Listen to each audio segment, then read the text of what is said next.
অ্যাড্রেসটা কোথায় আপনি বলতে পারবেন? এই অ্যাড্রেস? আরে ম্যাডাম, আপনিও না। দূরে গিয়ে কথা বল, তোর গায়ে থেকে গোবরের গন্ধ বেরোচ্ছে। কি ব্যাপার করি, তুই ওনার সাথে এরকম ব্যবহার কেন করছিস?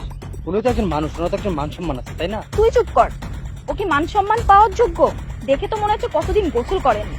দেখ দেখ, আবার দাঁত দেখাচ্ছে। আমি কি তোকে কোনো যোগ্য বলছি যে তুই নির্লজ্জের মতো হাসছিস? এমনি আসতেছি। কি আজব ঘাটতারা লোক রে বাবা, তোর কি মান সম্মান বলতে কিচ্ছু নাই? শুভ চল তো, ওকে জিজ্ঞেস করে কোনো লাভ হবে না, তার থেকে ভালো কল করেই জেনে নিই।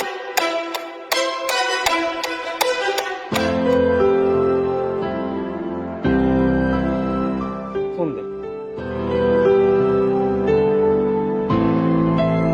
হ্যালো, আমি পরি বলছি। আপনি কোথায় আছেন? বাবা পাঠিয়েছিল আপনার সাথে কথা বলতে। ম্যাডাম, আপনি একটা কাজ করেন, আপনি বাড়িতে ফিরে যান, কারণ আপনি আমারে পছন্দ করবেন না। না না, কে বললো? আমার বাবা যেহেতু আপনাকে পছন্দ করেছে, নিশ্চয়ই আমি আপনাকে পছন্দ করব। করি, আমার কি মনে হচ্ছে জানিস, ওই ছেলেটাই সৈকত। আরে বাবা, ফোনে কথা বলছে, দেখতে পাচ্ছিস না? হ্যাঁ তাই তো দেখছি, কিন্তু বাবা তো বলেছিল অনেক বড় লোক, কিন্তু এই তো দেখছি টোকাই ফকিন্নি কোথাকার। ওর সাথে আমার কথা বলে কোনো ইন্টারেস্ট নাই। আরে বাবা, এত দূর থেকে আমরা আসলাম, এত সময় নষ্ট করলাম, এত কষ্ট করলাম, তুই বিয়ে না কর, অন্তত কথাটা তো বলবি, তাই না? দেখ, ওর সাথে কথা বলে কোনো ইন্টারেস্ট আমার নাই। বাবা আমাকে মিথ্যা কথা বলেছে। আর দেখ কি অবস্থা, গাড় থেকে বিচ্ছিরি গোবরের গন্ধ। আর আমার মনেও হচ্ছে না যে ও আমাকে ঠিকমতো দুই বেলা ভাত খাওয়াইতে পারবে, আমার আর কোনো শখ আহ্লাদ পূরণ করতে পারবে না। আর হ্যাঁ, ও যে আমার 2 ঘন্টা সময় নষ্ট করেছে, তার জন্য ওকে আমি দেখাচ্ছি মজা। চল। আচ্ছা ভাই, তোমার নাম কি? আমার নাম তো সৈকত খান। ও আচ্ছা, তুই তাহলে সেই ছেলে বাবা যার সাথে আমার বিয়ে ঠিক করেছিল। আপনার বাবাই আপনার জন্য আমারে পছন্দ করছে। 1 মিনিট। এই না, এটা আপনার ছেলে। আমরা যখন প্রথম মায়া দেখি তখন আংটি গিফট করি না।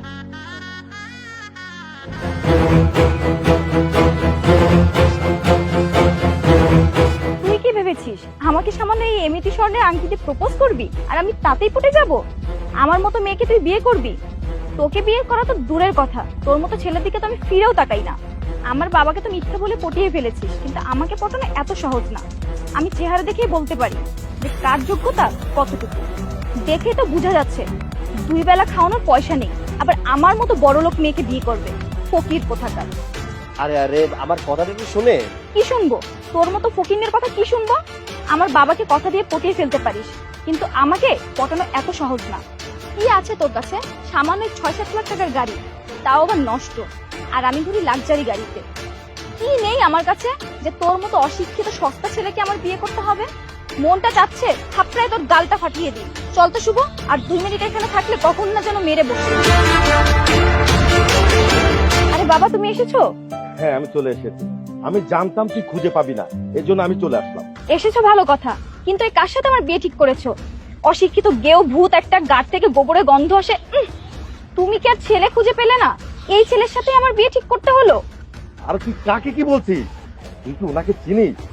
ওনার এই এলাকায় যত জমি জমা সহায় সম্পত্তি ওনার নামে। আরে মসজিদ, মাদ্রাসা, এতিমখানায় লাখ লাখ টাকা দান করে। আরে উনি তো নর্মাল ভাবেই চলাফেরা পছন্দ করে, এভাবেই উনি চলতে ভালোবাসে। আর তুই কাকে কি বলছিস? উনি একজন অনেক ভালো মনের মানুষ। কি? ওনার কাছে এত টাকা? তার মানে বাবা তুমি সব সত্য কথাই বলেছিলে? হ্যাঁ তো এবার হলো তো? হ্যাঁ, যে কখন থেকে গেও খ্যাত, তারপর অশিক্ষিত, টাকা পয়সা নেই, ফকিন্নি, যা তা বলেই যাচ্ছিস। শোন, তোর বাবা যেহেতু ওনার সাথে বিয়েটা ঠিক করেছে, সবটা জেনে বুঝে তারপরেই বিয়েটা ঠিক করেছে। আর তুই কোনো কিছু বোঝার চেষ্টা করছিস না, যা তা বলেই যাচ্ছিস। হ্যাঁ শুভ, তুই ঠিক কথাই বলেছিস। আমি না জেনে না বুঝে অনেক অন্যায় করে ফেলেছি তোমার সাথে। সৈকত, আমি তোমাকে বিয়ে করতে চাই। তুমি কি আমাকে বিয়ে করবে? তোমার কি আমার পছন্দ হয়েছে? না, আমার তোমাকে পছন্দ হয়নি। কি ভাবছো এখন শুদ্ধ বাংলায় কথা বলছি তাই? আমি গ্রামের ছেলে, গ্রামের ভাষায় কথা বলতে পছন্দ করি, তাই তো তোমার সাথে গ্রামের ভাষায় কথা বলছিলাম। আর তুমি ভেবেছো আমি একজন অশিক্ষিত। আমি অশিক্ষিত না, আমি মাস্টার্স কমপ্লিট করা একটা ছেলে। আর ফর ইওর কাইন্ড ইনফরমেশন, তোমার মতো মেয়েকে আমার বিয়ে করা সম্ভব না। কেন জানো? কারণ তুমি ওই প্রকৃতির মেয়ে যে প্রকৃতির মেয়েরা টাকা দেখে ভালোবাসে। তুমি সবকিছু জাজ করো টাকা দেখে। যার কাছে টাকা আছে তুমি তাকে ভালোবাসবে, আর যার কাছে টাকা নেই তাকে তুমি ছুঁড়ে ফেলে দিবে। আমি কোনো খেলার পুতুল নই যে আমাকে পছন্দ হলো বাজার থেকে কিনে নিলে, আর পছন্দ হলো না সেটা ফেলে দিলে। আরেকটা কথা, তোমার বাবা আমাকে পছন্দ করেছিল আমার চরিত্র দেখে। আমিও চেয়েছিলাম একটা চরিত্রবান মেয়ে বিয়ে করতে, কারণ যে কিনা আমার সংসার করবে, আমার পরিবারের প্রত্যেকটা মানুষকে ভালোবাসবে। কিন্তু তুমি তো সংসার করতে পারবে না, তুমি সংসার ভাঙতে পারবে। তো তোমার মতো মেয়েকে বিয়ে করা আমার পক্ষে সম্ভব না। আর একটু আগে তুমি জানো কি বললে? এই গাড়িটার দাম 5-6 লাখ টাকা। আরে তোমার তো গাড়ি সম্বন্ধে কোনো আইডিয়াই নেই। এই গাড়িটার দাম 25 লক্ষ টাকা। আর হ্যাঁ, এর থেকেও দামি গাড়ি আমার বাড়িতে পড়ে আছে। আমি তো সবসময় শো অফ দেখানোর জন্য গাড়ি কিনিনি, আমি গাড়ি কিনেছি আমার যাতায়াতের জন্য। যেটা পছন্দ হয়েছে সেটা কিনেছি। আর আমার পোশাকের কথা বলছো, আমি গ্রামের পরিবেশে বড় হয়েছি, তাই গ্রাম্য পোশাকে আমি খুব কমফোর্ট ফিল করি। এর জন্য গ্রাম্য পোশাক পরি। তার মানে এই নয় আমি অশিক্ষিত, মূর্খ, ছোট লোক। যাই হোক আঙ্কেল, আই এম সরি, আপনার মেয়েকে আমার পক্ষে বিয়ে করা সম্ভব না। কারণ আপনার মেয়েকে যদি আমি বিয়ে করি তাহলে আমার সংসার গড়া তো দূরে থাক, আমার সংসারটা ভেঙে যাবে। হ্যাঁ বাবা, আমিও চাই না আমার মেয়ের সাথে তোমার বিয়ে হোক। আমি ওকে জন্ম দিয়েছি ঠিকই, কিন্তু মানুষের মতো মানুষ করতে পারিনি।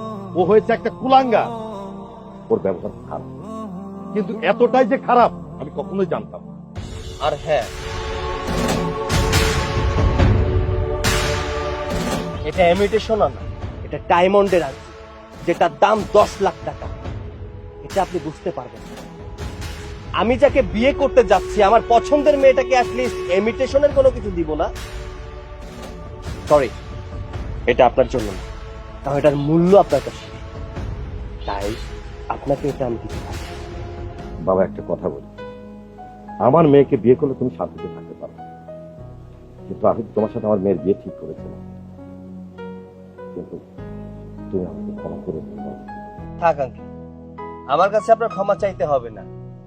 প্রতিটা বাবা মা চায় তার সন্তান যেন একটা ভালো ঘরে যায়, কিন্তু আফসোস আপনি যতটা ভালো আপনার মেয়ে ততটা ভালো।